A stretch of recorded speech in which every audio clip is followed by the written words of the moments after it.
திருவண்ணாமலை உச்சியில் ஏற்றப்படும் மகாதீபம்.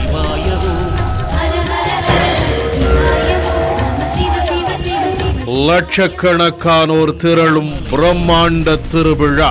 அருணாச்சல சிவவோ அனலாய் எழுந்தாடும் அரணே நம சிவவோ உயிரிலும் உணர்விலும் ஒன்றர கலந்தே ஓதும் சிவாயமே உயிரிலும் உணர்விலும் ஒன்றர கலந்தே. பேராசிரியர் கு ஞானசம்பந்தன், ஆன்மீக பேச்சாளர்கள் மணிகண்டன், சுமதி ஸ்ரீ ஆகியோரின் நேரடி வர்ணனையுடன் நாளை பிற்பகல் 3:30 மணி முதல் சிறப்பு நேரலை. மகாதீபத்தை காண தயாராகுங்கள்.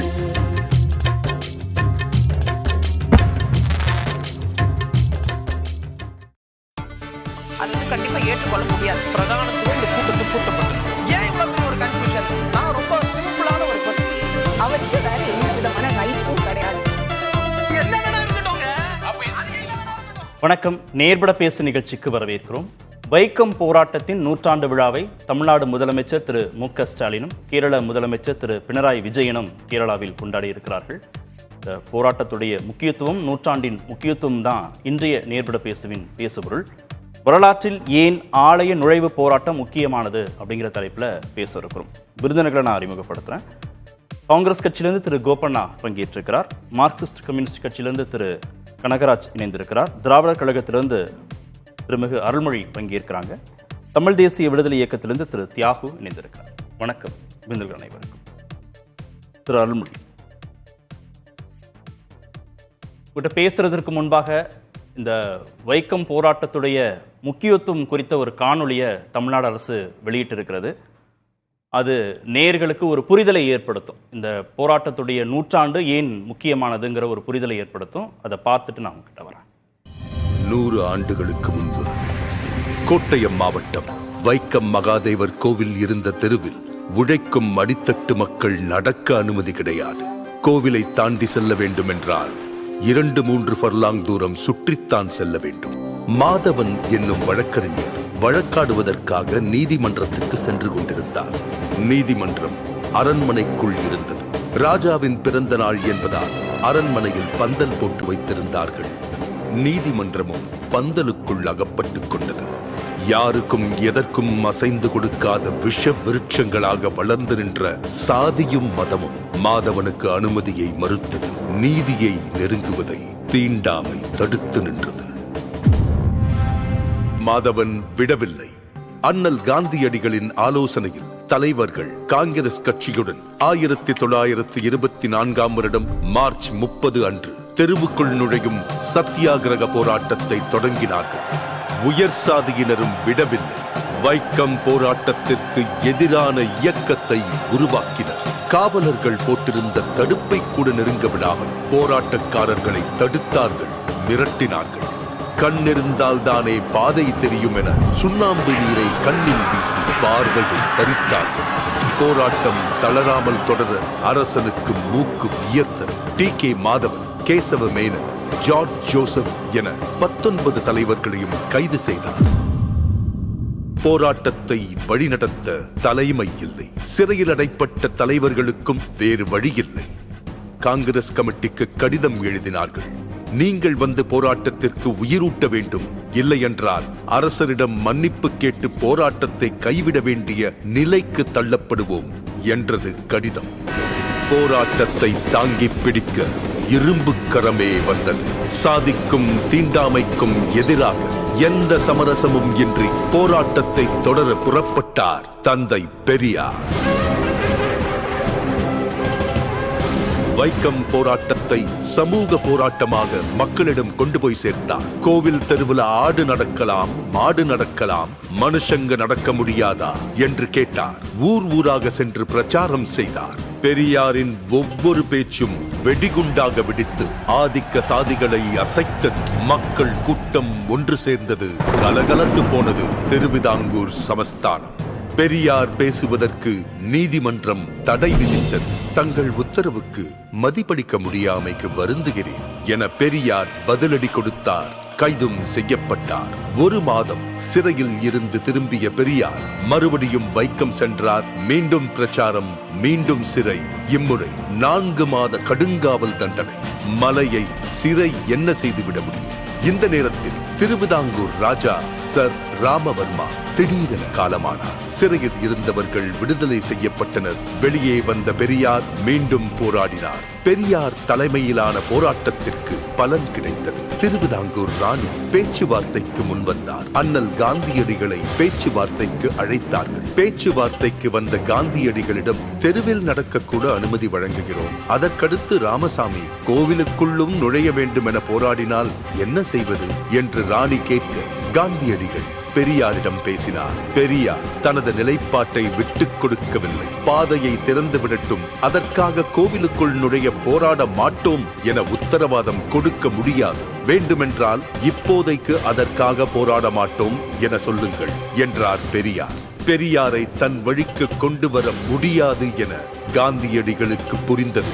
பெரியாரின் நிபந்தனையை ராணியும் ஏற்றார். கோவிலை சுற்றியிருந்த 3 தெருக்களிலும் உழைக்கும் மக்களின் பாதங்கள் பதிந்தன. 1925ஆம் ஆண்டு நவம்பர் மாதம் போராட்டம் வெற்றி கண்டது. எல்லாருக்கும் எல்லாம் என்கிற திராவிட அரசியல்தான் பெரியாரின் ஆயுதம். அதை அவர் முதலாக சுழற்றி வீசிய இடம்தான் வைக்கம். வைக்கத்தில் உள்ள அந்த தெருதான் இன்று கேரள சமத்துவத்தின் முகவரியாகவும் தமிழ்நாட்டு சமூக நீதியின் அடையாளமாகவும் புதிய இந்தியாவுக்கான ஒளியாகவும் இருக்கிறது. திருமிகு அருள்மொழி, வைக்கம் சத்தியாகிரகம், வைக்கம் போராட்டம், கோவில் நுழைவு போராட்டம், தீண்டாமை எதிர்ப்பு போராட்டம் அப்படின்னு அடையாளப்படுத்தப்பட்டாலும் கூட அன்டச்சபிலிட்டியை விட ரொம்ப கொடூரமான அன்அப்ரோச்சபிள், அணுகாமைக்கு எதிரான போராட்டம், அன்சீயபிள், பார்க்காமைக்கு எதிரான போராட்டம் அப்படின்னு திரு பழ அதியமான் தன்னுடைய புத்தகத்தில் குறிப்பிட்டிருக்கிறார். நம்ம அன்டச்சபிலிட்டியே ரொம்ப கொடூரமானதுன்னு யோசிக்கக்கூடிய ஒரு சூழலில் அன்அப்ரோச்சபிள், அன்சீயபிள், பார்க்கவே முடியாது, நெருங்க விடாமை, அணுகாமை அப்படிங்கிறது எவ்வளவு கொடூரமானதுன்னு புரிந்து கொள்ள முடிகிறது. வரலாற்றில் வைக்கம் போராட்டம் எந்த அளவுக்கு முக்கியமானது? இந்திய விடுதலை போராட்டம் நடந்து கொண்டிருந்த காலத்திலேயே அதற்கு இணையான ஒரு நேர்பாதையில் இணையாக நடைபோடக்கூடிய ஒரு சமூக புரட்சிக்கான போராட்டம் தான் வைக்கம் போராட்டம். இந்த ஆலய நுழைவு என்பது ஒடுக்கப்பட்ட மக்கள், ஒதுக்கப்பட்ட மக்கள், பார்க்கக்கூடாதவர்கள், தீண்டக்கூடாதவர்கள், அந்த தெருக்களில் நடக்கக்கூடாதவர்கள் என்று வகைப்படுத்தப்பட்ட, புறக்கணிக்கப்பட்ட உழைக்கும் மக்களுடைய ஒரு தீராத தாகமாக இருந்திருக்கிறது. இது 1800களுடைய இறுதியில் நம்முடைய தமிழ்நாட்டினுடைய மதுரை, திருநெல்வேலி, தென்காசி பகுதிகளில் நாடார் மக்கள் கோயில்களுக்கு நுழைவதற்காக அவர்கள் நடத்திய போராட்டம் வரலாற்றிலே இருக்கிறது. அதைவிட வைக்கம் போராட்டம் இன்னொரு வகையில் மாறுபட்டது, இன்னும் மோசமானது. அது என்னவென்றால், அந்த கோயிலை சுற்றி இருக்கிற தெருக்களில் கூட நடக்கக்கூடாது. அதனால் அந்த கோயிலுக்கு பக்கத்தில் இருக்கிற அரசு சார்ந்த எந்த அலுவலக வேலையிலும் இப்படி உள்ளே வரக்கூடாத, பார்க்கக்கூடாத சாதியை சேர்ந்தவர்கள், குறிப்பாக ஈழவர், புலையர், தீயர், இப்படிப்பட்ட பட்டியலுக்குள்ள மக்கள் அங்கு வேலையில் கூட அமர்த்தப்பட மாட்டார்கள், படித்தவர்களாக இருந்தாலும். இப்படிப்பட்ட கொடுமை நடந்து கொண்டிருந்த இடமாக அந்த திருவாங்கூர் சமஸ்தானம் இருந்திருக்கிறது. இது போல இந்தியாவில் பல இடங்களில் இருந்திருக்கின்றன. ஆனால் அந்த சுயமரியாதை தீ, அந்த பொறி விழுந்த இடமாக நம்முடைய தென் மாநில பகுதிகள் தான் தொடங்கி வைத்தன அந்த போராட்டத்தை. அதுதான் வைக்கம் போராட்டத்தினுடைய முக்கியத்துவம். அதில் தந்தை பெரியாரவர்களுடைய பங்களிப்பு என்பதை அந்த போராட்டத்தை தொடங்கியவர்களில் ஒருவரான திரு KP கேசவ மேனன் அவர்கள் தன்னுடைய வாழ்க்கை வரலாறு எழுதும் போது அவர் குறிப்பிடுகிறார், வேறு யார் இவரை போல பக்குவமானவர்கள், பெருந்தன்மை மிக்கவர்கள், அஞ்சாதவர்கள், தேசப்பற்று மிக்கவர்கள், பெரியாரை போல வேறு யார் இருக்கிறார்கள், வேறு யார் முன்வந்தார்கள்? அவர் வந்த பிறகுதான் இந்த போராட்டத்திற்கு ஒரு உயிர் கிடைத்தது. இது வேறு யாரோ பின்னால் செய்கிற ஆராய்ச்சியாளர்கள் எழுதுவது அல்ல. KP கேசவ மேனன் அவர்கள் மாத்ருபூமி இதழை நிறுவியவர். அவருடைய ஆழங்கால் பட்ட அறிவுலகம் அறிந்தது. அவர் தன்னுடைய வாழ்க்கை வரலாற்றில் இந்த போராட்டத்தை குறிப்பிடுகிறார். அதே போல தந்தை பெரியார் அவர்கள் அங்கிருந்தே முதல் முறை சிறைப்படுத்தப்பட்டு சிறையிலிருந்து வெளியே வருகிறார். அப்ப அந்த கோட்டயம் மாவட்டத்துக்குள்ளேயே அவர் நுழையக்கூடாது என்று தடை விதிக்கப்படுகிறது. அப்படி தடை இருக்கும் போது நீங்கள் எதற்காக இங்கு இருக்க வேண்டும், நீங்கள் தமிழ்நாட்டுக்கு வந்து விடுங்கள், அங்கு போய் போராட்டத்தை இதற்கு மேல் நடத்த வேண்டாம் என்று ராஜகோபாலாச்சாரி அவர்கள் தந்தை பெரியாருக்கு கடிதம் எழுதுகிறார். அப்போ பெரியார் அவர்கள் செய்து வைத்த ஏற்பாடு என்ன, இங்க போகும் பொழுது வைக்கத்திற்கு போகும் பொழுது தந்தை பெரியார் தமிழ்நாடு காங்கிரசினுடைய தலைவர். அவர் அந்த பொறுப்புகளை தற்காலிகமாக ராஜாஜி அவர்களிடம் ஒப்படைத்துவிட்டு போகிறார். ராஜாஜி அவர்கள் பெரியாருக்கு கடிதம் எழுதுகிறார், இதெல்லாம் போதும், அங்க தடை இருக்கு, இதை மீற வேண்டாம், வந்து விடுங்கள் என்று. ஆனால் தந்தை பெரியார் திரும்பி வரவில்லை. ஏன் வரவில்லை என்பதற்கு அவர் பின்னால் ஒரு காரணம் சொல்லுகிறார். நான் சட்டத்துக்கு உட்பட்டு வந்துவிட வேண்டும் என்று தான் நினைத்தேன். ஆனால் சிறைச்சாலையில இருந்து வெளியே போய் அந்த சத்தியாகிரகிகள் தங்கக்கூடிய அந்த இடத்திற்கு போன போதுதான் அங்கு நடந்த அடக்குமுறைகள், கொடுமைகள், கிட்டத்தட்ட பஞ்சாபில் நடந்ததையெல்லாம் நினைவு கொள்ளுங்கள். அப்படியான கொடுமைகள் நடக்கும் பொழுது முக்கியமான தலைவர்கள் சிறைச்சாலையில் இருக்கிறார்கள், நாமும் போய்விட்டால் என்ன ஆவது? ஆகவே அதற்கு உரிய பொறுப்பான தலைவர்கள் சிறையில் இருந்து வெளிவரும் வரையில் அல்லது வேறு யாராவது பொறுப்பேற்றுக் கொள்ளும் வரையில் இந்த இடத்தை விட்டு போவதில்லை என்று முடிவு செய்து அதற்கு பிறகு போராட்டம் நடத்தி 2வது முறை கைது செய்யப்படுகிறார். இதெல்லாம் முடிந்து கிட்டத்தட்ட 74 நாட்கள் சிறை. அவர் சிறையில் இருக்கும் பொழுதுதான் அவருடைய மனைவி நாகம்மையார், தங்கை கண்ணம்மையார், அவருடைய சின்னம்மா, இவர்கள் எல்லாம் அங்கு வருகிறார்கள் போராட்டத்துக்கு. நாகம்மையாருடைய போராட்டத்தையும் அவ்வளவு அழகாக கேரள ஏடுகள்ல பதிவு பண்ணி இருக்கிறார்கள். சுதேசமித்ரன்ல அவ்வளவு செய்தி வந்திருக்கு. கொட்டும் மழையில் நின்று கொண்டு ஸ்ரீமான் நாயக்கரின் மனைவி சத்தியாகிரகம் செய்தார், அவரை மட்டும் கோயிலுக்குள்ள விடலாம் என்று காவல்துறையினர் சொல்லுகிறார்கள். அவர் கூட வந்த ஒரு சாணார் பெண் என்று குறிப்பிடுகிறார்கள். உள்ளே விடக்கூடாது, நாகம்மையும் பெரியாருடைய சகோதரியும் அதையும் மறுத்து நாகம்மையும் பெரியாருடைய சகோதரியும் அந்த போராட்டத்தில் கலந்து கொண்ட பிறகு அங்க பல பெண்களும் அந்த போராட்டத்தில் தங்களை ஈடுபடுத்திக் கொள்வதற்கான ஒரு வாய்ப்பு அமையுது இல்லையா?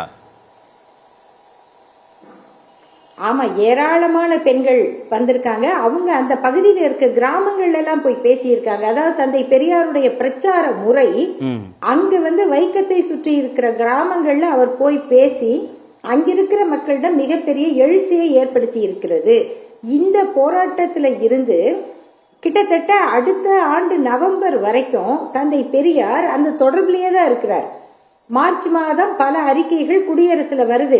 சில இடங்கள்ல அனுமதிச்சிருக்காங்க, ஆனா முழுமையாக அரசு ஆணை வெளியிடணும், அந்த அரசாங்கம் ராணியார் உத்தரவு வெளியிடணும், அதுல குறை விடக் கூடாது என்று தந்தை பெரியார் எழுதுகிறார். எல்லாம் முடிந்து அந்த வெற்றி கொண்டாட்ட மாநாட்டுக்கு பெரியார் அழைக்கப்படுகிறார். அவர் தான் தலைமையை தாங்குகிறார். அந்த மாநாட்டுல ஒவ்வொருவரும் பேசிய பேச்செல்லாம் உண்மையிலேயே இன்னைக்கு நடக்கிற மாதிரி தான் இருக்கும். அவ்வளவு ஒரு எழுச்சிமிக்க போராட்டத்தினுடைய அடையாளமாக அந்த வைக்கம் போராட்டம் நடந்தது. அதில் தந்தை பெரியாருடைய அந்த பங்களிப்பு என்பது அந்த போராட்டத்திற்கே உயிரூட்டியது என்று அதை தொடங்கிய கேசவ மேனன் அவர்கள் குறிப்பிட்டதையும் இந்த இடத்துல நாம நினைவுபடுத்திக்கணும். திரு கனகராஜ், வைக்கம் 100ஆண்டு விழாவை தமிழ்நாடு முதல்வரும் கேரள முதல்வரும் இணைந்து கொண்டாடக்கூடிய இந்த வரலாற்று தருணம் அரசியல் ரீதியாக எவ்வளவு முக்கியமானதாக பார்க்கிறீர்கள்? இல்லை, அதாவது நாம் வரலாற்றில் மிகப்பெரிய முன்னேற்றங்களை அடைந்திருக்கிறோம். அதை பின்னுக்கு இழுக்கிற ஏற்பாடுகள் இன்றைய தினம் நடந்து கொண்டு இருக்கிற சூழ்நிலையில்தான் கடந்த ஆண்டு மார்ச் மாதம் தமிழ்நாடு முதலமைச்சர் அவர்களும் கேரள முதலமைச்சர் அவர்களும் நம்ம நாகர்கோயிலில் ஒரு விழாவில் கலந்து கொண்டாங்க. அது வந்து தோல் சீலை போராட்டத்தினுடைய அது 200வது ஆண்டு, அதே போல் வைக்கம் போராட்டத்தினுடைய 100 ஆண்டு, இவற்றையெல்லாம் குறிப்பதாக இருந்தது. பிறகு தமிழ்நாடு முதலமைச்சர் அவர்கள் வைக்கத்துக்கு சென்று அந்த போராட்டத்தில் கலந்து கொண்டார். இது ரொம்ப முக்கியமானது என்று பார்க்குறேன். நீங்கள் இன்னைக்கு அனைவரும் அர்ச்சகராகலாம் ஆக வேண்டும் என்கிற போராட்டம் நடக்கிறது. அதற்கு முன்னதாக நீங்கள் கூட கோயில் நுழைவு போராட்டம்னு எழுதியிருந்தீங்க. ஆக்சுவலாக வைக்கம் போராட்டம் கோயில் நுழைவு போராட்டமே அல்ல, கோயிலை சுற்றி இருக்கக்கூடிய சாலையில் நடக்கிறதுக்கான உரிமை குறித்த போராட்டம். ஆனால் அதுக்கு முன்னால 1806 போராட்டம், தெருக்கள் சாலைகளில் நுழைவதற்கான போராட்டம்.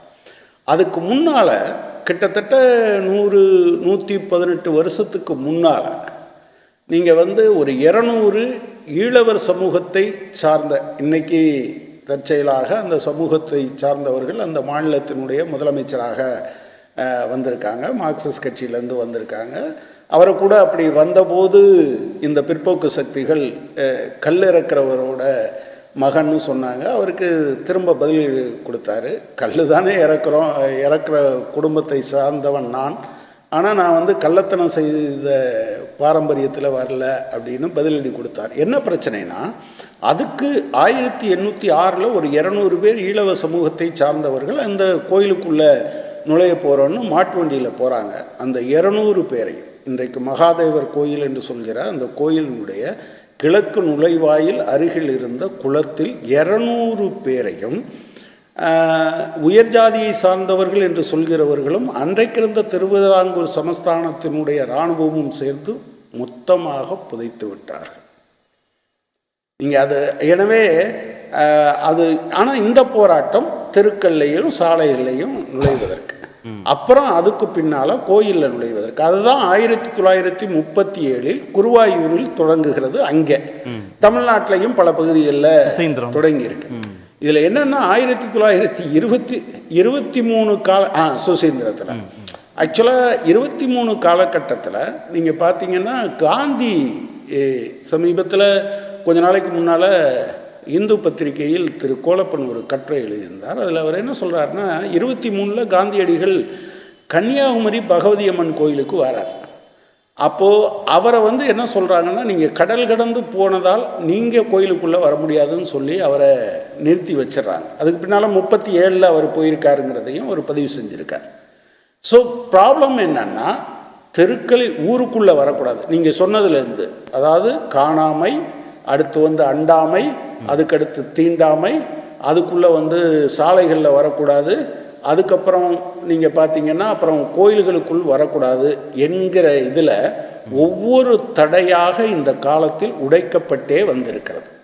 இந்த உடைப்பினுடைய அடுத்த கட்டமாக நீங்கள் அர்ச்சகராகலாம் என்பதற்கான போராட்டம் நடைபெற்று கொண்டு இருக்கிற போது தான் நீங்கள் சனாதனம்தான் முக்கியமானது என்று இன்று பேசப்படுகிற சூழ்நிலையில், இன்றைய காலகட்டத்தில் இந்த ஏற்கனவே இந்த போராட்டம் எங்கு தொடங்கியதோ, யார் வந்து போய் இங்கிருந்து போய் அதை தலைமை தாங்கி பெரியார் நடத்தினாரோ, இந்த 2 மாநிலத்தையும் சேர்ந்த முதலமைச்சர்கள் அந்த மாநில மக்களின் சார்பாக திரும்பவும் தங்களுடைய கடப்பாட்டை, நாங்கள் வந்து மனித சமூகத்திற்குள் ஏற்றத்தாழ்வு என்பதை அனுமதிக்க மாட்டோம், ஜாதியின் பெயரால் இப்படி இருப்பதை நாங்கள் அனுமதிக்க மாட்டோம், ஒரு 100 ஆண்டு காலம் கடந்து வந்த பாதையை திரும்ப இழுப்பதை அனுமதிக்க மாட்டோம் என்று 2 பேர், அதாவது பினராயி விஜயன் ஏற்கனவே முதலமைச்சர் போயிருந்த போது ஒரு விஷயத்தை சொன்னார்.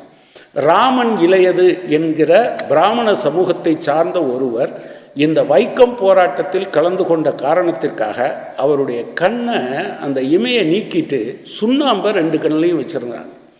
அவர் சொல்லும்போது என்ன சொல்லியிருந்தார்னா, வாழ்நாள் முழுக்க அவர் வந்து சொந்த சமூகத்தை சார்ந்தவர், நீங்கள் வாழ்நாள் முழுக்க வந்து கண்ணு தெரியாமலேயே இருந்தார். இது போன்ற நூற்றுக்கணக்கான வழிகள் சேர்ந்தது. இதில் என்னன்னா, காங்கிரஸ்ல இருந்த 2 முக்கியமான மதிக்கத்தக்க உள்ளூர் தலைவர்கள் இதுக்கு எதிராக இருக்காங்க. காந்தி அவங்கள பேசி கன்வின்ஸ் பண்ணுறதுக்காக போகிறாரு. அவர் பின்னால் தேசத்தந்தை, அகிம்சையின் அடையாளம் என்றெல்லாம். அதுக்கு முன்னாலேயே அவர் வந்து தென்னாப்பிரிக்காவில் அவருக்கு பெரிய பேர் போராட்டம் நடத்தி வெற்றி பெற்றுட்டு தான் இங்கே வராரு.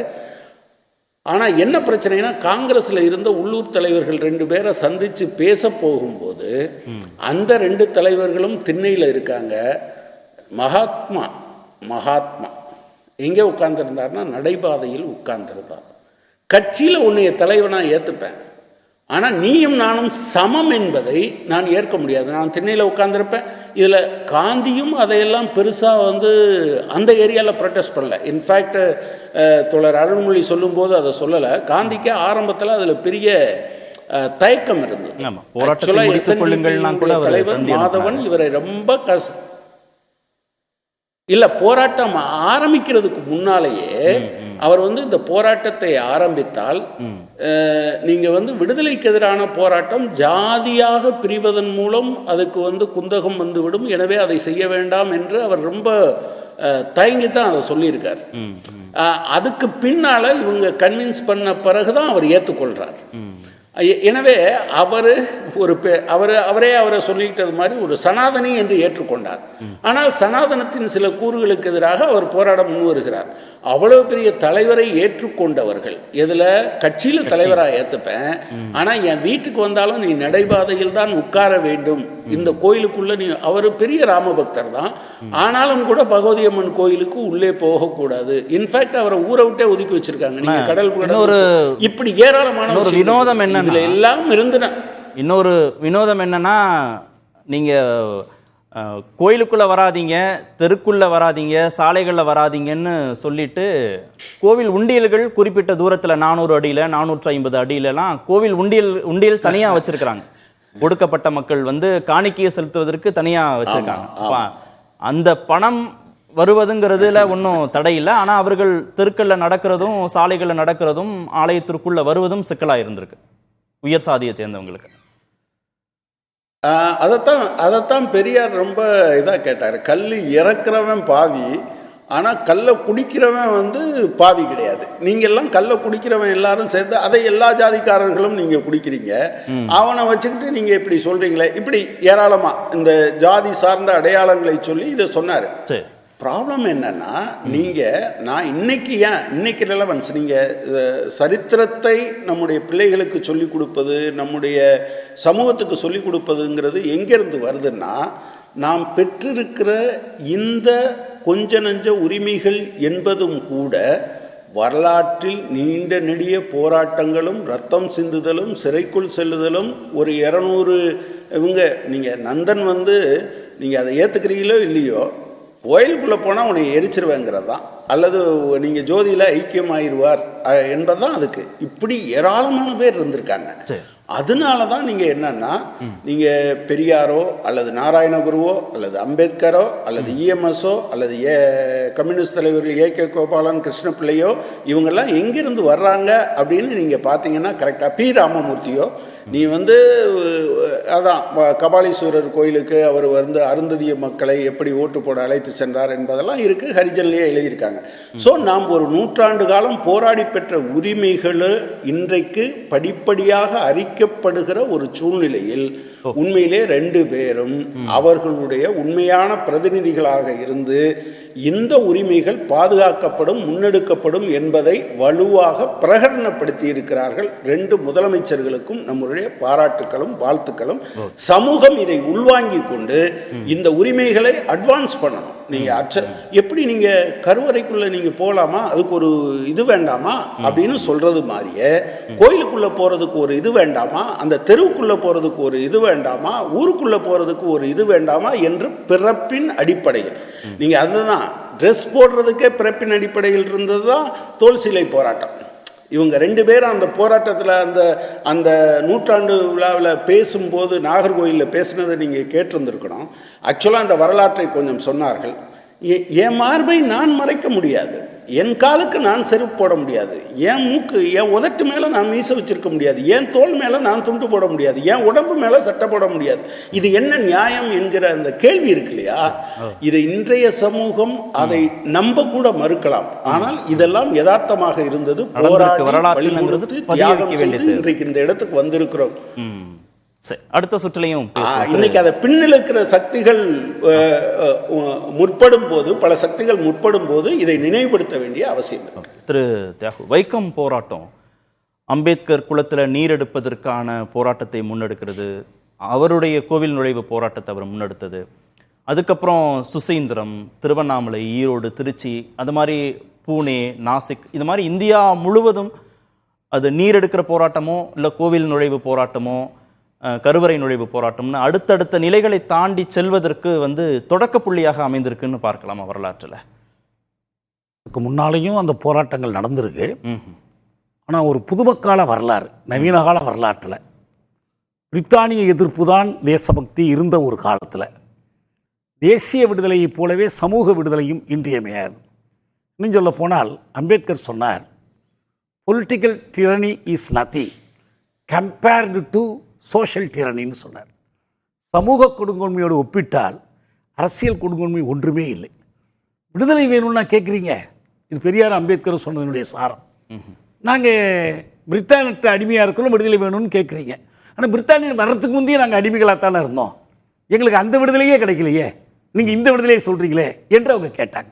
இதான் அவங்களுடைய நிலைப்பாட்டினுடைய சாரம். இதுதான் இப்போ அம்பேத்கர் மகத்குல போராட்டத்தை நடத்துகிற போது அதுவரைக்கும் பெரியாருக்கும் அவருக்கும் நேரடியான தொடர்புகள் இருந்த மாதிரி எதுவும் இல்லை. ஆனால் அந்த செய்திகளை கேள்விப்பட்டு அவர் தன்னுடைய ஏட்டில் எழுதுகிறார், தீண்டப்படாத வகுப்பினர் போராட்டம் தொடர்பாக ஈடு இணையற்ற ஒரு நிகழ்ச்சி 1925 நடைபெற்றது. திருவிதாங்கூர் ராஜ்யத்தில் வைக்கத்தில் சில வீதிகளில் தீண்டப்படாதவர்கள் நுழையக்கூடாது என்று தடுக்கப்பட்டிருந்தனர். இந்த வீதிகளில் நடப்பதற்கான உரிமையை நிலைநாட்ட பார்ப்பனர் அல்லாதார் தலைவரான ராமசாமி நாயக்கரின் தலைமையில் சத்தியாகிரக போராட்டம் நடந்தது. அந்த அறப்போராட்டம் விளைவித்த சிந்தனை தாக்கமும் தன்னுரிமை உணர்ச்சி பெருக்கமும் பரவலாக மிகப்பெரிய விளைவை ஏற்படுத்தின. இது வைக்கம் போராட்டம் பற்றி செய்திகளை கேள்விப்பட்டு அம்பேத்கர் செய்கிற பதிவு. மகத்குல போராட்டத்திற்கே இது ஒரு ஊக்கமாக அமைந்தது. இது ரொம்ப முக்கியமான செய்தி. இன்னொரு செய்தி என்னன்னா, இந்த போராட்ட தலைவர்கள் இப்போ அன்னைக்கு பெரியார் சுயமரியாதை இயக்கம் தொடங்கலை, காங்கிரஸ்லேருந்து இன்னும் வெளியேறலை, காங்கிரஸ் கட்சியில் இருந்து கொண்டு தான் அங்கே போகிறாரு. காங்கிரஸுடைய தமிழ் மாநில காங்கிரஸ் தலைவர்கள்லாம் தொண்டர்களாகவே அங்கே போகிறாங்க. ராஜகோபாலாச்சாரியார் போயிட்டு வர்றார், காமராஜர் தொண்டராகவே இதில் இருக்கிறார். இதில் குறிப்பிடத்தக்க தலைவர்கள் பேர் வேறு சில இடங்களில் வரும், அதை நம்ம ஒப்பிட்டு பார்க்கலாம்.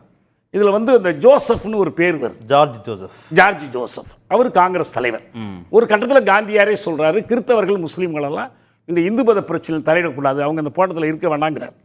ஆனால் அவர்கள் ஒரு சமூக சிக்கலாக பார்த்தாங்க. இந்து மதம் இல்லை, இந்து சமூகத்தினுடைய சிக்கல். இந்த கிறிஸ்தவர்களுக்கும் இஸ்லாமியர்களுக்கும் அந்த தெருவிலையும் சாலைகளையும் நடப்பதற்கு அனுமதி உண்டு. அவங்க ஒரு கட்டத்தில் ராணி தரப்புல, அரசு தரப்புல, திருவிதாங்கூர் அரசு பெரியாரோட என்ன பேரம் பேசுறாங்கன்னா, கிறிஸ்தவர்கள் இஸ்லாமியர்கள் வேண்டாம், கிறிஸ்தவர்கள் இஸ்லாமியர்களை தடுத்துடுறோம். அப்போ ஒத்துக்கிறீங்க. அதை பெரியார் ரொம்ப கேலியா சொல்லுவார், இப்படி ஒரு தீர்வு இருக்க முடியுமான்ட்டு. இல்லை, இதில் என்ன முக்கியம்னா, நீங்கள் குற்றப்பரம்பரை சட்டம், அதற்கு எதிரான போராட்டத்தினுடைய வரலாற்றை படிச்சிங்கன்னா இதே ஜார்ஜ் ஜோசப் அங்கே வர்றார். மக்களுக்கு அந்த ஜோசப்ங்கிற பேரை உச்சரிக்க தெரியாமல் ரோசாப்பூன்னு சொல்லுவாங்க, ரோசாப்பூன்னு சொல்லுவாங்க ஜோசப்புங்கிற பேரை. குற்றப்பரம்பரை வரலாற்றில் அவருடைய பேர் வருது. ஆக இந்த போராட்டத்தை, சமூக விடுதலைக்கான போராட்டத்தை, சமூக நீதிக்கான போராட்டத்தை, அனைத்து வடிவங்களிலும் தீண்டாமைக்கு எதிரான போராட்டத்தை பலதரப்பட்டவர்கள் நடத்தியிருக்கிறாங்க. பல களங்களில் அவர்கள் நின்றிருக்கிறாங்க. இது அதுக்கெல்லாம் ஒரு முன்னோடியான ஒரு போராட்டம். ஏன்னா இவர் காங்கிரஸ் தலைவராக இருந்து அங்கிருந்து மீண்டும் மீண்டும் அழைப்பு, அந்த போராட்டம் பலவீனப்பட்டு ஒவ்வொருத்தராக கைதாகிறாங்க, சிறைக்கு போகிறதுக்கே யாரும் இல்லை. அந்த ஒரு கட்டத்தில் அந்த தலைவர்கள் எல்லாம் யாரை தேர்ந்தெடுக்கிறாங்கன்னா, இவர் பெரியாரை நீங்கள் வந்தீங்கன்னா தான் இந்த போராட்டத்தை காப்பாற்ற முடியுங்கிறாங்க.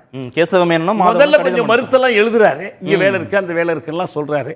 இல்லை அதுவும் அவர் அப்போ ஒரு காங்கிரஸ் மாநாட்டில் கலந்து கொண்டு அதில் ரொம்ப கோபத்தோடு அவர் முன்வைக்கிற யோசனைகள் மறுக்கப்படுது, வெளியேறி வர்றார்.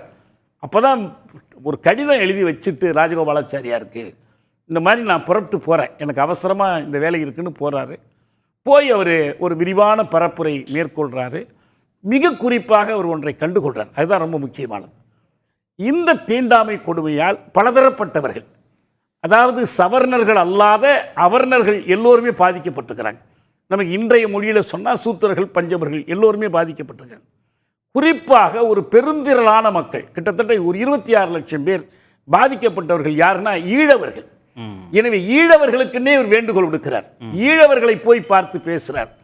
அவர்களை இவர் அணிதிரட்டார். அதுதான் இந்த போராட்டத்திற்கு புத்துயிர் கொடுத்தது. எல்லா அடக்குமுறைகளையும் மீறி எல்லாத்தையும் மீறி கொடுத்தது. ஒரு கட்டத்தில் பெரியார் சிறைக்கு செல்கிறார் என்ற நிலை வந்தபோது அதுவரை நிதி திரட்டுறது மற்ற வேலைகளில் ஈடுபட்டிருந்த நாகம்மை கண்ணம்மை எல்லாம் உடனே புறப்பட்டு போகிறாங்க. அவர்கள் நேரடியாக போராட்டத்தில் இறங்குறாங்க. 5 ரூபாய் என்னவோ அபராதம் விதிக்கிறாங்க. இல்லை நாங்கள் சிறைக்கு போகிறோங்கிறாங்க. போக்குவரத்துக்கு தடையா இருந்தீங்கன்னு சொல்லி போக்குவரத்துக்கு தடையாக இருந்தீங்கிறாங்க. அவங்க இன்னும் சொல்ல போனால் நாகம்மையார் என்ன பண்ணுறாங்கன்னா, அவர்கள் வேறொரு சாணார்குல பெண்ணை அழைத்து கொண்டு கோயிலுக்குள்ளேயே போயிடுறாங்க. நீங்கள் தடையை மீறி போயிட்டாங்கன்னு சொல்லி அவங்க மேலே குற்றச்சாட்டுலாம் வைக்கிறாங்க. இதில் எனக்கு இன்னைக்கு என்ன முக்கியமாக கருதுறேன்னா, அந்த விழாவை இந்த அரசுகள் நடத்துறது, நாம் இந்த உரையாடல் நிகழ்த்துவதெல்லாம் ஒரு விதத்தில் ரொம்ப முக்கியமானது. என்னன்னு சொன்னால், இப்படியெல்லாம் இந்து தர்மத்தில் இல்லை, சனாதனங்கிறதெல்லாம் ஒழுக்கம் பற்றியது அப்படின்னு ஒரு பிரச்சாரம் இங்கே நடத்திக்கிட்டு இருக்காங்க பாருங்கள். நீங்கள் ஒன்றும் இல்லை, வைக்கம் போராட்டம் பற்றி பெரியாருடைய அறிக்கைகள், ஆணையத்து எழுதியிருக்கிற புத்தகம், இன்னும் பல நூல்கள் இருக்குது. 8 ஃபர்லாங் ரோடுன்னே ஒரு புத்தகம் இருக்குது, ஆங்கிலத்தில் எழுதப்பட்ட புத்தகம். 8 ஃபர்லாங் நீல சாலைன்னு. இது எல்லாத்தையும் ஒதுக்கிடுவோம். அந்த காலத்தில் வெளிவந்த ஹிந்து சுதேசமித்திரன் ஏடுகளில் வந்திருக்கிற விரிவான செய்திகள். இன்னைக்கு ஆசிரியர் வீரமணி அவர்கள் ஒரு அறிக்கை விட்டால் இந்து இந்த அளவு வெளியிடுவானான்னு சொல்ல முடியாது. ஆனால் அன்னைக்கு பெரியாருடைய விரிவான அறிக்கைகள், இந்த போராட்டம் பற்றிய செய்திகள் எல்லாமே இந்துவில் வெளிவருது. உங்களுக்கு எல்லாத்தையும் அவங்க வெளியிட்டுக்கிட்டு இருக்காங்க. அந்த சான்றுகள் போதும் இப்படி ஒரு கொடுமை நிகழ்ந்தது என்று. இன்னைக்கு ஒழிஞ்சிடுச்சா? ஒரு செய்தி பாருங்க. காந்தியார் போய் ராணியாரோட சமரசம் பேசி, சரி இப்படி விட்டுலாம், இப்படி விட்டதுக்கு பிறகு என்ன பண்ணுவாங்கன்னா, சரி நாங்கள் கோயிலுக்குள்ளேயும் போகிறோமே அப்படின்னு கேட்பாங்க. சாலைகளையும் தெருக்களையும் திறந்து விட்டுட்டா கோயிலுக்குள்ள போவோமே அப்படின்னு கேட்பாங்க. காந்தி சொல்கிறாரு, ஏன்பா அப்படி சொல்கிறாங்களே, இப்போ அதுக்கு ஒத்துக்கிட்டு ஒப்பந்தம் பண்ணிடலாமா? பெரியார்ட்ட கேட்குறாரு. பெரியார் சொல்கிறார், இல்லை, அதை நாங்கள் அந்த உரிமையை விட்டு கொடுக்க முடியாது. இப்போ இந்த கட்டத்திற்கு ஒரு முதல் கட்ட வெற்றியை வேணால் இதை ஒத்துக்கலாமே தவிர ஒத்துக்க முடியாதுன்னு சொல்கிறாங்க. இப்போ நான் கேட்குறேன், இந்த சிக்கல் முழுமையாக தீர்ந்து விட்டது என்று சொன்னால் கோயில்களில் மட்டுமல்ல, கருவறைகளையும் சேர்க்கணும். கருவறை கோயிலுக்குள்ளே தானே இருக்குது. அப்போ எந்த சாதியினரும் அர்ச்சகராகலாம் என்ற நிலை இன்னைக்கு வரல. தாய்மொழி வழிபாடு என்பது முழுமையாக வரல. ஆகம கோயில்கள், ஆகமம் அல்லாத கோயில்கள்னு பிரிக்கிறாங்க. இந்த முழு சிக்கலுக்கும் சாரமாக இருப்பது என்ன தெரியுமா?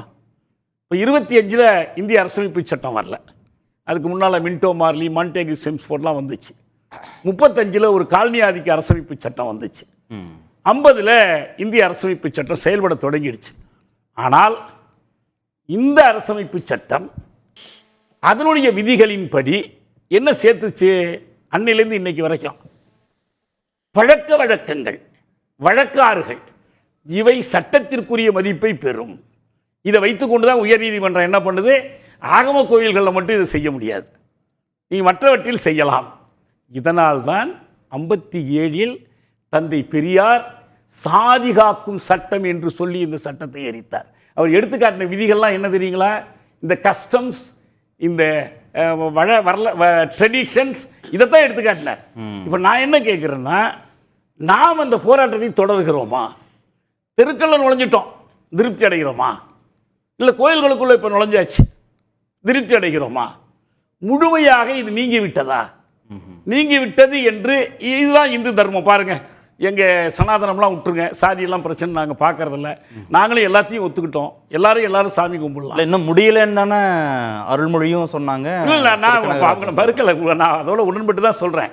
நான் இன்னைக்கு நம்ம நடத்துறதுனுடைய முக்கியத்துவம் என்ன இருக்குன்னா, இதை மறுக்கிறவர்களுக்கு இது ஆதாரபூர்வமான பதில். இது நீங்கள் இதெல்லாம் ஒண்ணுமே கிடையாதுங்க. 100 ஆண்டுகளுக்கு முன்பு இருந்த நிலை இப்போதும் தொடருகிறது. தொடர்வதற்கு அடிப்படையாக நான் என்ன சொல்றேன்னா, ஒரு காலனி ஆதிக்க ஆட்சியில் காலனி ஆதிக்க சட்டமும் செல்லாத ஒரு சமஸ்தான சட்டத்தின் கீழ் இருந்த நடைமுறைகளுக்கு எதிரான போராட்டம். அதில் ரொம்ப முக்கியமாக கவனிக்கணும். காந்தியார் என்ன சொல்றாரு, சரி இந்த கோயில் நுழையிறது கொள்வது இந்த விஷயத்துல எல்லாம் சாஸ்திரங்கள் என்ன சொல்லுதுன்னு நான் கொஞ்சம் கலந்து பேசிட்டு அப்புறமா முடிவு சொல்றேன். நம்ம நல்லா கவனிங்க. அவங்க அனுமதி இல்லாம நுழைய வேண்டாம் தெருக்களுக்குள்ளேயும், அவங்கள்ட்ட அனுமதி பெற்று அவங்கள்ட்ட எல்லாம் ஒத்துக்கிட்டு வச்சு. இன்னொரு வேடிக்கை என்னன்னா, இந்த போராட்டத்தில் நாராயணகுருவோட பாத்திரம் தோழர் EMS சொல்லும்போது சொல்லுவார், எப்போ கேரளத்தில் கம்யூனிஸ்ட் இயக்கம் தொடங்கியதுன்னா நாராயணகுருவின் இயக்கத்திலிருந்து தொடங்கியதுன்னு சொல்லுவார். இந்த நாராயணகுரு தான் நாராயணத்தை காந்தி கேட்குறார், அங்கே போயிருக்கும்போது கேட்குறார், என்னங்க நம்ம இந்து சாஸ்திரங்கள் சம்பிரதாயங்கள் எல்லாம் சாதிக்கெல்லாம் இடம் இருக்குதா என்ன? அவர் சொல்கிறார், நீங்கள் அப்படிலாம் புரிஞ்சுக்க வேண்டியதில்லை, நம்ம இதை மறுத்துடலாம். ஒரு கோயில் நுழைவுக்கு நாராயணகுரு கூப்பிடும்போது சொல்கிறார், இதெல்லாம் வேண்டாம்ப்பா, எல்லாருக்கும் சமத்துவமாக என்ன இருக்கோ அதை மட்டும் செய்வோம் அப்படின்னு சொல்கிறார். அந்த நடைமுறை இன்றைக்கும் நீடிக்கிறது. நீங்கள் அரசமைப்பு சட்டத்தில் இருக்கக்கூடிய பழக்க வழக்கங்கள், மரபுகள், ஆகமங்கள் இவற்றுக்கு சட்டத்துக்கு நிகரான மதிப்புண்டு என்று சொல்லிக் கொண்டிருக்கிற வரைக்கும் வைக்கம் கனவு முழுமையடையாது. அதுதான் சொல்ல. திரு கோபனா, வைக்கம் போராட்டத்துடைய முக்கியத்துவம் குறித்து பேசக்கூடிய இந்த நிலையில் 3 பேரும் பதிவு செஞ்சதுனால இந்த கேள்வியும் தவிர்க்க முடியல. காந்தியும் ராஜாஜியும் இந்த போராட்டத்தை ஆரம்ப நிலையில் புரிந்து கொண்டதும் அணுகியதும் ஒரு புரிதலற்ற தன்மையின் வெளிப்பாடாக இருந்ததா? தொடக்கத்தில் என்னுடைய பாராட்டுதலையும் வாழ்த்துகளையும் தமிழக முதலமைச்சர் மு.க. ஸ்டாலின் அவர்களும் கேரள மாநில முதலமைச்சர் பினராயி விஜயன் அவர்களும் நூற்றாண்டு தொடக்க விழாவிலும் இன்றைக்கு நிறைவு விழாவிலும் நடத்தி தந்தை பெரியாருக்கு பெருமை சேர்த்து நினைவு கூர்ந்தது மிகுந்த மகிழ்ச்சியை தருகிறது. ஏன்னா இந்த போராட்டத்தை தந்தை பெரியார் அன்றைக்கி சென்னை மாகாண காங்கிரஸ் கமிட்டி, பின்னால் தான் தமிழ்நாடு காங்கிரஸ் கமிட்டின்னு வருது, அந்த காங்கிரஸ் கமிட்டியின் தலைவராக அவர் இருந்து இதை செய்திருக்கிறார். 1919 25 வரைக்கும் 6 வருஷம் அவர் காங்கிரஸ் கட்சியில் இருந்தார். அதில் அவர் வீட்டிலேயே காங்கிரஸ் அலுவலகம் இருந்தது. தமிழ்நாடு காங்கிரஸ் கமிட்டி தலைவராக இருந்தார்.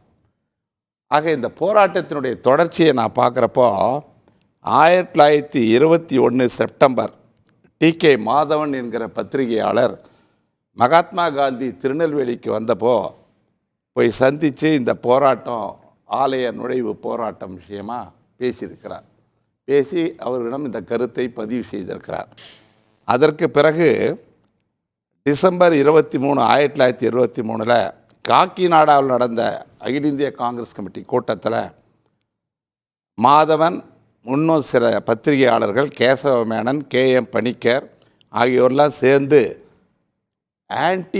அன்டச்சபிலிட்டி கமிட்டி, தீண்டாமை எதிர்ப்பு குழு ஒன்றை கேலப்பன் என்கிற ஒரு தலைமையில் போட்டு ஒரு குழு அமைச்சிருக்காங்க. அதில் மாதவன் இன்னும் பல பேர் அது இருந்தாங்க. ஆக இது தொடக்கமாக இது வந்திருக்கு. அதற்கு பிறகு மகாத்மா காந்தி தலைவராக இருந்து ஒரு காங்கிரஸ் நடந்தது என்றால் அது டிசம்பர் 26 1924 கர்நாடக மாநிலம் பெல்காமில், அதில் மகாத்மா காந்தி தலைமையில் நடக்குது.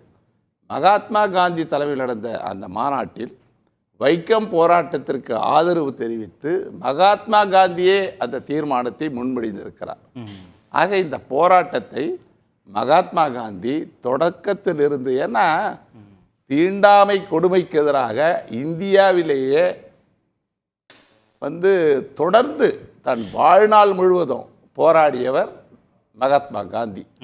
தென்னாப்பிரிக்காவில் கூட அது ஒரு கொடுமை, இனவெறி கொடுமை, தீண்டாமை கொடுமை, சமூக அநீதியை எதிர்த்து 1908 11 12 வரைக்கும் போராடி தான் 14 இங்கே வராரு.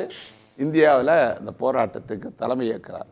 ஆக தீண்டாமைக்கு எதிராக தன் வாழ்நாளை அர்ப்பணித்த பெருமை மகாத்மா காந்திக்கு உண்டு. மகாத்மா காந்தியின் அழைப்பின் பேரில் காங்கிரஸில் சேர்ந்து பணியாற்றலாம் என்று வந்தவர் தந்தை பெரியார்.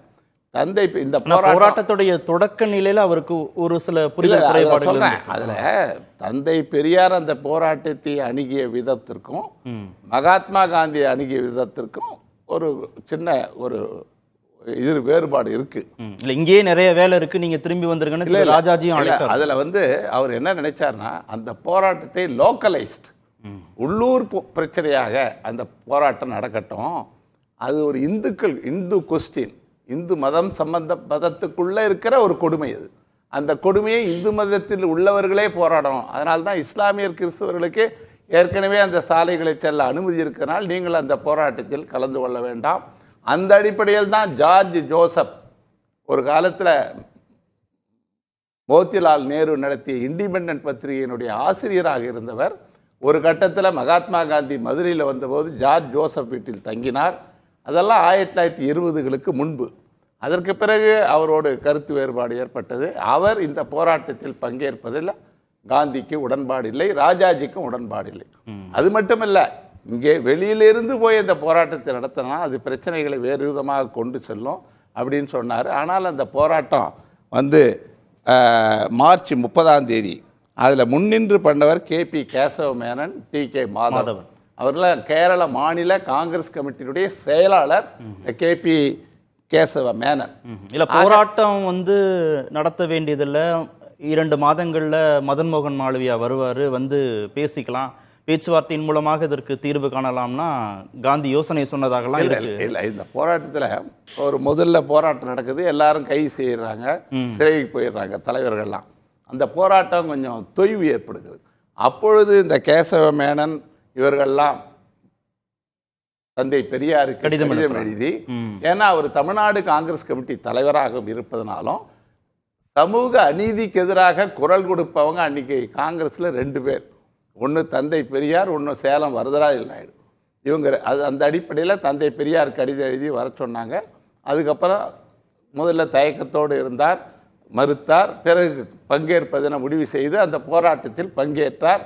இன்றைக்கு வைக்கம் வீரர் என்று திருவிக்காவால் அழைக்கப்பட்டவர். இன்றைக்கு இந்த போராட்டத்துக்கு பெருமை தந்தை பெரியாருக்கு வந்து கிடைப்பது வந்து இயல்பாக அந்த போராட்டத்தை முன்னின்று நடத்தியவர். அதில் மகாத்மா காந்தி அந்த ராஜா மறைவிற்கு பிறகு ராணியோடு பேச்சுவார்த்தை, இன்னும் பல தரப்பட்டவர்களோடு பேசி இதை சுமூகமாக தீர்ப்பதற்கு, அதாவது காந்தியின் அணுகுமுறை எப்பொழுதுமே அனைத்து தரப்பு மக்களையும் உள்ளடக்கிய ஒரு தீர்வாகத்தான் இருக்கும். ஒரே ஒரு தரப்புக்காக பேசுவது வந்து காந்தியிடம் இருக்காது. அனைத்து அம்சங்களையும் பார்ப்பார், எல்லா கூறுகளையும் பார்ப்பார். இந்து மதத்துக்குள்ள ஜாதிக்குள்ள பிரிவினைகள் வந்துடக்கூடாது, மோதல் வரக்கூடாது. இல்லை, பாதிக்கப்பட்டவர்கள் பாதிப்பை ஏற்படுத்துகிறவர்கள் இருவரையும் உள்ளடக்கிய தீர்வுன்னு யோசிக்க முடியாது. அதாவது உள்ளடக்கினா இதில் அனைத்து மக்கள்லாம் இந்து மதத்துக்குள்ளே இருக்கிறவர்களை எல்லாரையும் கலந்து பேசி இந்த பிரச்சனைக்கு தீர்வு காண வேண்டும் என்று நினைத்தார். அந்த வகையில் இறுதியாக இந்து மதத்துக்குள்ள இருந்து பாதிப்பை ஏற்படுத்துகிறவர்கள், இந்து மதத்துக்குள்ள இருந்து பாதிப்பை தாங்கிக் கொள்கிறவர்கள் அப்படின்னு தானே இதை. இல்லை, இந்து மதத்துக்குள்ள இருக்கிற அநீதியை இந்து மதத்துக்குள்ளே இருந்து போராடியவர் மகாத்மா காந்தி. இந்து மதத்தை விட்டு வெளியேறல, இந்து மதத்துக்குள்ள இருந்து இதை ஃபைட் பண்ணார். ஒவ்வொரு காலகட்டத்துக்கு ஏற்ப நீங்க சிலதை ஒரு காலத்தில் செய்யலாம், இன்னைக்கு செய்யலாம், அன்னைக்கு செய்ய முடியாது. அந்த கால சூழலுக்கு ஏற்ப மகாத்மா காந்தி ஸ்டெப் பை ஸ்டெப்பாக போவார். அவர் தாங்க இந்த நாட்டின் விடுதலைக்கு வந்து அவருடைய அணுகுமுறை தான் வெற்றி பெற்றது. அவர் வந்து எந்த போராட்டத்தையும் எப்போ அறிவிக்கணும்னு அதுக்கு களத்தை தயார் செய்து பிரிட்டிஷ் ஆட்சியாளர்களை எந்த விதமான பெரிய வன்முறை இல்லாமல் விடுதலையை பெற்று தந்தார். ஆக மகாத்மா காந்திக்கும் தந்தை பெரியாருக்கும் ஒரு அற்புதமான உறவு அது. அதில் வந்து தந்தை பெரியார் ஒரு தீவிரவாதி மாதிரி, அவருடைய அணுகுமுறை கொஞ்சம் தீவிரமாக தான் இருந்தது. அது வந்து பெரிய இதில் வந்து தயவுசெய்து என்னுடைய கோரிக்கை, மகாத்மா தந்தை பெரியாரை எவ்வளோ வேணால் புகழலாம், அது அவருக்கு தகுதியானவர். இன்றைக்கி தமிழ்நாட்டில் வகுப்புவாத சக்திகள் நுழைய முடியவில்லை என்றால் அதுக்கு தந்தை பெரியார் தான் காரணம். ஆக அவர் காங்கிரஸில் இருந்தார். காங்கிரஸில் வகுப்புவாரி தீர்மானத்தை 1925 காஞ்சிபுரத்தில் ஏற்கலை, அதை விட்டு விலகி சென்றார். அதற்கு பிறகு 1954 காமராஜர் ஆதரிக்கிற பெயரால் காங்கிரஸை ஆதரித்தார். 1967 வரைக்கும் காங்கிரஸை ஆதரித்தவர் தந்தை பெரியார். ஆக எங்களை பொறுத்தவரை இன்றைக்கு நாங்கள் வந்து தந்தை பெரியாருக்கு தமிழக அரசு ஒரு நினைவிடம் கட்டி நூலகம் அமைத்து மிக சிறப்பு சேர்த்திருப்பது மிகுந்த பெருமையாக இருக்கிறது. உண்மையிலேயே வைக்கம் என்றால் தந்தை பெரியார், தந்தை பெரியார் என்றால் வைக்கம். இதை யாரும் வந்து எந்த சரித்திரத்தில் யாரும் மாற்றவே முடியாது. திருமிகு அருள்மொழி, எனக்கு எந்த பற்றும் இல்லை, மனித பற்று மட்டுமே உண்டுன்னு சொன்னவர் தந்தை பெரியார். வைக்கம் வீரர்னு திருவிக்காவும் அவருக்கு அடைமொழி கொடுத்தார். ஆனால் இன்னமும் கோவில் நுழைவு போராட்டம், அது தொடர்பான பிரச்சனைகள் இருக்குது, அதற்காக மக்கள் போராடுறாங்க. சாதி ஒழிப்பு குறித்து பேசிகிட்டே இருக்கோம், தீண்டாமை ஒழிப்பு குறித்து பேசிகிட்டே இருக்கோம், 100 ஆண்டுகளுக்கு பிறகும் இந்த போதாமை இருந்துட்டே இருக்கு. ஆனால் போராட்டத்தை நம்ம தீவிரமாக முன்னெடுக்கிறோமா அப்படின்னு திரு தியாகு கேள்வி.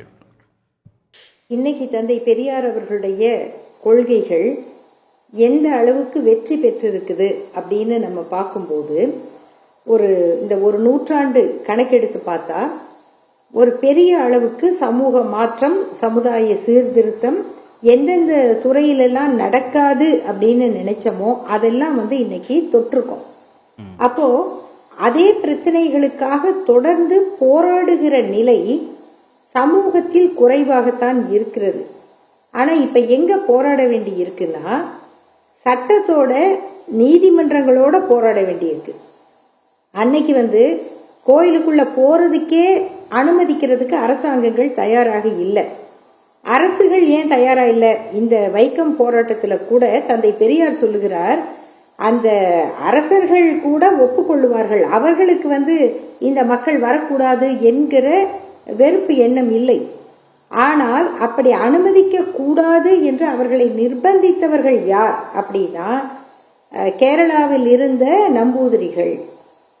அவர்களை விட இந்த மாற்றத்தை அதிகமாக எதிர்த்தவர்கள் திரு கேசவமேனன் அவர்கள் சொல்லுகிறார், தமிழ்நாட்டிலிருந்து அங்கு போன பட்டர்கள், பார்ப்பனர்கள்ல அவர்கள் ஒரு வகை. இந்த தமிழ்நாட்டு பார்ப்பனர்கள் இங்கு இருந்து கொண்டு அவர்கள் இதற்கு எதிர்ப்பு தெரிவிக்கிறார்கள் என்று இதெல்லாம் பதிவு செய்யப்பட்டிருக்கிறது. இவர்களை மீறி அரசுகள் இயங்க முடியாத காலத்தில் மக்கள் போராட்டங்களாக அவை வடிவெடுத்தன. பிறகு அரசாங்கங்கள் அதற்கு உத்தரவு போடுகிற நிலைமை ஏற்பட்டது. இப்போது அனைத்து சாதியினரும் அர்ச்சகராகலாம்னு 73 இருந்து தமிழ்நாட்டில் சட்டம் இருக்கு. ஆனா இன்னைக்கு வரைக்கும் நீதிமன்றங்களோட போராட வேண்டி இருக்கு. அப்ப திரும்பவும் நமக்கு பெரியாருடைய அந்த சொற்றொடர்கள் தான் கொட்டேஷன். நீங்க சட்டம் படிச்சு வக்கீலா இருக்கும் போது அவங்க நீதிபதியா இருப்பாங்க அப்படின்னு சொன்னார். அப்படி உட்கார வைக்கப்பட்டவர்கள் அல்லது எப்படி வந்தாலும் இதை காப்பாத்தினாதான் நமக்கு நல்ல பேரு என்று எண்ணக்கூடிய ஒரு மனப்போக்கு உருவாக்கப்பட்டிருக்கிறது. இன்னைக்கு அதோட தான் நம்ம போராடிக்கிட்டு இருக்கோம். ஆகையினால அன்றைக்கு நடந்ததை போன்ற சமூக ரீதியான போராட்டங்களுக்கு இன்றைக்கு சில இடங்கள்ல தேவை இருக்கு. ஆனா முழுமையான நிலையில அப்படியே நம்ம இல்லை. ஆனா ஒரு பெரிய சவால் இருக்கு. தோழர் தியாகு அவர்கள் அதுதான் குறிப்பிடுகிறார்னு நானும் புரிஞ்சுக்கிறேன். இன்னைக்கு இதை ஒழிக்கணும் அப்படிங்கிறதுக்கு, இந்த மாற்றத்தை திரும்ப ரிவர்ஸ் பண்ணணும், திருப்பி பழையபடி போகணும். அன்னைக்கெல்லாம் அவங்கவுங்க ஜாதி தொழிலை செஞ்சாங்க. அன்னைக்கு ஒரு துணி துவைக்கிறவரை இப்படி சொல்றது இல்ல, யூடியூப்ல பேசுறவங்க ஜாதிய மட்டமா ஒரு பேரை சொல்லி அவன் துணி துவைச்சான், அவன் பையன் எதுக்கு படிக்கணும், இவன் எதுக்கு வேலைக்கு வரணும், இப்படி வெளிப்படையாக பேசுகிற ஒரு கூட்டம் இன்னைக்கு அரசியல் ஆதரவோட செயல்படுறாங்க. அவங்க கிட்டதான் இந்தியாவினுடைய ஆட்சி இருக்கு. அப்ப அவங்க என்ன பண்றாங்க? மக்கள் மத்தியில இந்த மாறுதல் தவறு, இந்த முன்னேற்றம் தவறு, முற்போக்கு சிந்தனை தவறு, நம்ம திருப்பி பழைய ஜாதி ஆதிக்கத்துக்கு போகணும் அப்படின்னு ஒரு பிரச்சாரம் நடந்துகிட்டு இருக்கு. அதனுடைய கூறுகளை நம்ம அங்கங்க பாக்குறோம். அப்ப அதை எதிர்வினையாற்றி ஒழிக்க வேண்டிய கடமை கண்டிப்பாக தந்தை பெரியாரையும் முற்போக்கு சிந்தனைகளையும் பின்பற்றுகிற எல்லாருக்கும் இருக்கு. ரெண்டாவது, திரு கோபண்ணா அவர்கள் குறிப்பிட்டதை கண்டிப்பாக நம்ம புரிஞ்சுக்கிறோம். காந்தியார் அவர்களை குறை சொல்லுவது என்பது கண்டிப்பாக நம்ம யாருக்கும் நோக்கம் இல்லை. ஏனென்றால் இன்னைக்கு இந்தியாவில் பரப்பப்படுகிற மத வெறி அரசியல் தத்துவத்தினுடைய பலியாக முதல் கொலை அதற்கு ஆளானவர் மகாத்மா காந்தி. அதுல யாருக்கும் சந்தேகம் இருக்க முடியாது. ஆனால் அவர் இந்த முன்னேற்றங்களை, மாறுதல்களை பற்றி பேசும்போது அவர் மனசுல இருந்த ஒரு அணுகுமுறை 2 பேரையும் சமமாக எப்படியாவது அனுசரிக்க வைப்பது அப்படிங்கிற ஒரு முயற்சி. தீண்டாமை தவறு, ஆனா ஜாதி குற்றம் அல்ல, ஜாதி அப்படிதான் இருக்கும், தீண்டாமை மட்டும் பார்க்க கூடாது. சேரமாதேவி குருகுலத்துக்கு கூட அவருடைய தீர்வு என்னன்னா எல்லாம் ஒன்னா உட்கார்ந்து சாப்பிடட்டும், ஆனா பார்ப்பன சமையல்காரர்கள் சமைக்கட்டும். இப்படி அவர் அவங்களையும் அனுசரிக்கணும் என்று நினைத்ததை திருடனுக்கும் திருட்டு கொடுத்தவனுக்கும் சமமாக ஒரு அணுகுமுறை இருக்க முடியாது என்று தந்தை பெரியார் சொன்னார். இதை காந்தியார் அவர்களுடைய அந்த சிந்தனை போக்கு என்பது அவர் திட்டமிட்டு செய்வது அல்ல. அதனாலதான் அவரையே அவர்கள் எதிரியா தான் பார்த்தாங்க. இது கேரளாவில் நடந்ததும் பாத்தீங்கன்னா வைக்கத்துல பிற மதத்தினர் கலந்து கொள்ள கூடாதுன்னு அவர் சொல்றதுக்கு இன்னொரு முக்கிய காரணம் வந்து ஸ்ரத்தானந்தா என்ற ஒரு துறவி, அவருடைய ஏற்பாட்டுல சீக்கியர்கள் ஒரு 20-30 பேர் வராங்க. இப்படி ஒரு போராட்டம் நடக்குதுன்னு அது பஞ்சாப்ல இருந்து சீக்கியர்கள் வந்து அவங்க சாப்பாடெல்லாம் போட்டு அந்த சத்தியாகிரகிகளுக்கு அது ரொம்ப ஒரு பெரிய புதிய வடிவத்தை அது எடுக்குது. அப்போ காந்தியார் வந்து கவலைப்படுறாரு, இது மத பிரச்சனை ஆயிருமா? அது ஆகாது. அது எப்படி மனித உரிமை பிரச்சனைனா, இப்போ ஒரு கிறிஸ்தவ தேவாலயத்துல வந்து புதைக்கிறதுக்கு ஜாதி பாக்குறாங்க அப்படின்னா அங்கே அந்த இடத்துல எதிர்த்து குரல் கொடுப்பதற்கு கிறிஸ்தவர் தான் குரல் கொடுக்கணும்னு அவசியம் இல்லை. மனித உரிமை பேசுகிற எல்லாரும் குரல் கொடுக்கலாம். அப்படிதான் தந்தை பெரியார் இந்த போராட்டத்தை பார்த்தார். ஜார்ஜ் ஜோசப் அவர்கள் வந்து ராஜாஜிக்கு ஒரு கடிதம் எழுதும் போது, இதுல இருந்து என்னை விலகி கொள்ள சொல்லுகிறீர்கள், நான் செய்ய மாட்டேன். இது மனித உரிமைக்கான போராட்டம், சுயமரியாதைக்கான போராட்டம், அதுல இருந்து நான் பின்வாங்க மாட்டேன் என்று அவர் சொன்னார். ஆனா இது மத பிரச்சனையாக பார்க்கப்படுதுங்கிறதுனாலதான் அடுத்து சுசீந்திரம் கோயில் நுழைவு பற்றி நடந்த ஒரு மாநாட்டுல தந்தை பெரியார் தான் தலைமை தாங்குகிறார். அதுல என்ன தீர்மானம் போடுறாங்கன்னா, இத ஜாதியை ஒழிக்க முடியாது, இந்த உரிமையை வாங்க முடியாதுன்னா இஸ்லாமியர்களாக மதம் மாறுவது பரவாயில்ல அப்படின்னு தீர்மானம் போடுறாங்க. இதை தந்தை பெரியார் சுட்டி காட்டுகிறார். சமஸ்தானத்துக்கு உட்பட்ட அந்த பகுதிகளில் இவ்வளவு பேர் கிறிஸ்தவர்கள் இருக்காங்க, இவ்வளவு பேர் இஸ்லாமியர்கள் இருக்காங்க, மீதி இருக்கிற மக்களையும் நீங்க இப்படியே வச்சுக்கிட்டு இருந்தீங்கன்னா நாளைக்கு அரசருக்கே பிரச்சனை இருக்கும், இந்து மதத்துல யாருமே இருக்க மாட்டாங்க என்று தந்தை பெரியார் பேசுகிறார். அதாவது இன்னைக்கு என்னென்ன பிரச்சனை எல்லாம் சொல்றாங்களோ இவை அத்தனையும் பேசப்பட்ட ஒரு களம் வைக்கம் போராட்டம்ங்கிறதுனால அந்த இடத்துல 2 மாநிலங்களுடைய 2 தத்துவத்தின் பிரதிநிதிகளாக இருக்கக்கூடிய ஒரே பாதையில் நடக்கக்கூடிய நம்முடைய முதல்வர்கள் இந்த நினைவு இல்லத்தை, நூலகத்தை குறிப்பா திறந்திருக்கிறதுங்கிறது இன்னைக்கு நாம எல்லாரும் பெருமைப்படக்கூடியதாக இருக்கு. நம்முடைய தமிழ்நாட்டின் முதல்வருக்கும் கேரள முதல்வருக்கும் நம்ம எல்லார் சார்பாக நானும் நன்றியை தெரிவித்துள்ளேன். ஒரே ஒரு வேண்டுகோள் தான், என்னன்னா சத்தியாகிரகம் பற்றி பாடப்புத்தகத்தில் படிக்கிற மாதிரி வைக்கம் போராட்டம் பற்றி நம்முடைய குழந்தைகள் படிக்கணும். கல்வி முறையில் ஒரு பகுதியாக வைக்கம் வரலாற்றை தமிழக கேரள அரசுகளாவது சேர்க்கணும். நீங்கள் விழா கொண்டாடுவதனுடைய பலன் அதுதான் இருக்கணும். அது இல்லாமல் நினைவு சின்னங்கள் எழுப்புவது மட்டும் போதாது. அதுதான் நான் சொல்ல விரும்புகிறேன். கொண்டு போகிறாங்க 60 பக்கம் புத்தகமாக அடித்து பள்ளி குழந்தைகள் கொண்டு போகிறாங்க. அதுவும் செயல் திட்டங்கள்ல இருக்கு. இயல்பான பாடத்திட்டத்தில் வரணும். பல்கலைக்கழகங்கள்ல ஆய்வேடுகள்லாம் வருது. தனி புத்தகமாக வரலாற்று புத்தகத்தில் அதை பற்றி கொண்டு போகிறாங்க. நன்றி. நிகழ்ச்சியில் பங்கேற்ற அனைத்து விருந்துகளுக்கும் நேர்பட பேச நிறைவு பெறுகிறேன். அது வந்து கண்டிப்பா ஏற்றுக்கொள்ள முடியாது. பிரதானத்துவம் இந்த கூட்டத்தில் கூட்டப்பட்டது. ஏன் இவ்வளவு ஒரு கன்ஃபியூஷன்? நான் ரொம்ப சிம்பிளான ஒரு பர்சன். அவருக்கு வேற எந்த விதமான ரைட்ஸும் கிடையாது. திருவண்ணாமலை உச்சியில் ஏற்றப்படும் மகாதீபம்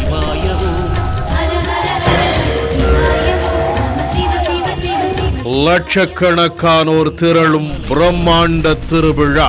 அருணாச்சல சிவவோ அனலாயெழுந்தாடும் அரணே நம சிவவோ உயிரிலும் உணர்விலும் ஒன்றர கலந்தே ஓதும் சிவாயமே உயிரிலும் உணர்விலும் ஒன்றர கலந்தே. பேராசிரியர் கு ஞானசம்பந்தன், ஆன்மீக பேச்சாளர்கள் மணிகண்டன், சுமதி ஸ்ரீ ஆகியோரின் நேரடி வர்ணனையுடன் நாளை பிற்பகல் 3:30 மணி முதல் சிறப்பு நேரலை.